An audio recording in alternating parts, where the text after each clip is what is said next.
अनेकांच्या पोटातील ओठावर येणाऱ्या गुपितांची बिनधास्त मांडणी करणारं बातमीपत्र।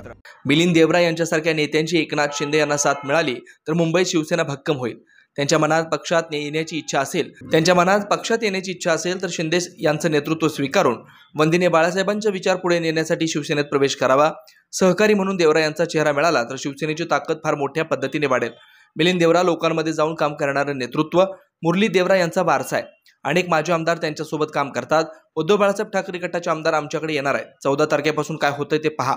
ज्या महाविकास आघाडीला पंतप्रधानांचा चेहरा नाही त्यांचा आम्ही विचार करत नाही। पहिले त्यांनी पंतप्रधान पदाचा चेहरा जाहीर करावा। मोदींच्या विरोधात 10 ते 20% मतदान घेणारा चेहरा त्यांनी जाहीर करावा। हे सैरभैर झालेत कारण त्यांच्याकडे पंतप्रधान पदाचा चेहरा नाहीये। कोणी किती श्रीकांत शिंदे यांच्या मतदारसंघात गेले तरी त्यांना धोका नाही, ते विजयाची हॅट्रिक नक्कीच करतील।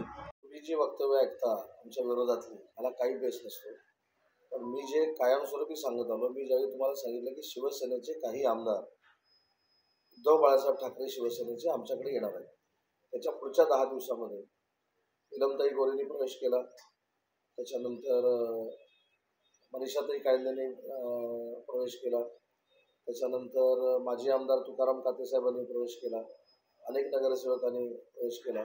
त्याच्यावर माझ्याकडे काही ऑथेंटिक माहिती असते म्हणून मी बोलतो आणि म्हणून मी तुम्हाला देखील अनेक वेळा विनंती केलेली आहे की रोज सकाळी जे टावर फोडून बोलतात त्यांचे जास्त मनावर घेऊ नका, त्याच्यामध्ये काही तथ्य नसतं। जी आता कुठं आहे काय मला काहीच माहीत नाही, परंतु त्यांचं व्यक्तिमत्व मी जे बघितलेलं आहे, त्या व्यक्तिमत्वाचा जो अभ्यास केलेला आहे ते अभ्यासू व्यक्तिमत्व आहे। ते ज्यावेळी खासदार होते त्यावेळी अतिशय चांगल्या पद्धतीनं त्यांनी संसदेमध्ये मुंबईचे प्रश्न मांडलेले आहेत आणि मी जसं सांगितलं की माझी केंद्रीय मंत्री मुरली देवरा साहेबांचा त्यांना आशीर्वाद आहे आणि असा चेहरा जर मुंबईमध्ये आम्हाला मिळाला एक सहकारी म्हणून तर शिवसेनेची ताकद फार मोठ्या पद्धतीनं वाढेल आणि मुंबईमध्ये आम्हाला देखील एक चांगला चेहरा मिळेल।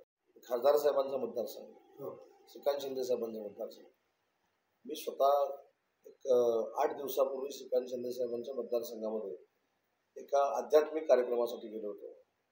मला असं वाटतं की जो माणूस, जी व्यक्ती, जो लोकप्रतिनिधी समाजातल्या प्रत्येक घटकासाठी काम करतो त्याला कुठेही राजकीय धोका असू शकत नाही। तेव्हा कोणीही कुठेही त्यांच्या मतदारसंघामध्ये गेलं तरी डॉक्टर श्रीकांत शिंदेंच्या जागेला कितीही धोका नाही, ते आहे त्याच्यापेक्षा फार मोठ्या पद्धतीनं हॅट्रिक करतील आणि फार मोठ्या मताधिक्याने निवडून येतील।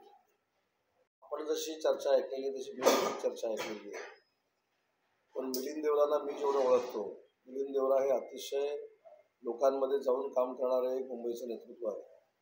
त्यांना मुरली देवरा साहेबांचा वारस आहे आणि मुरली देवरांचा वारसदार म्हणून काम करत असताना मुंबईमध्ये अनेक आमदार, माजी आमदार त्यांच्यासोबत काम करत आहेत आणि त्यांच्या नावाला आणि त्यांच्या कामाला एक वेगळं बल आहे। एकनाथ शिंदे साहेब ज्या पद्धतीनं अहोरात्र मेहनत करतात लोकांसाठी, अशा नेत्याला जर मिलिंद देवरासारख्या एका नेत्याची साथ मिळाली तर मुंबईमध्ये अतिशय मोठ्या पद्धतीनं शिवसेना वाढू शकते, हे माझं प्रामाणिक मत आहे। आणि मी देखील त्यांना आवाहन करेन की त्यांच्या मनामध्ये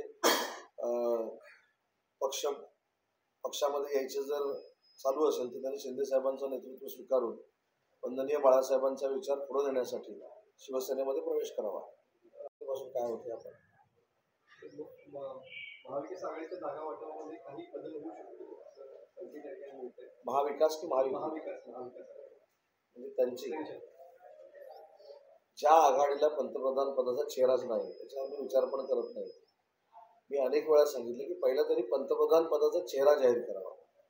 जसं महायुतीचा म्हणजे NDAचा पंतप्रधान पदाचा चेहरा हे नरेंद्र मोदी साहेब आहे, तसं त्यांच्यासमोर टिकणारा, निदान त्यांच्यासमोर 10-20% मतदारी घेणारा असा एखादा चेहरा त्यांनी पहिला जाहीर करावा।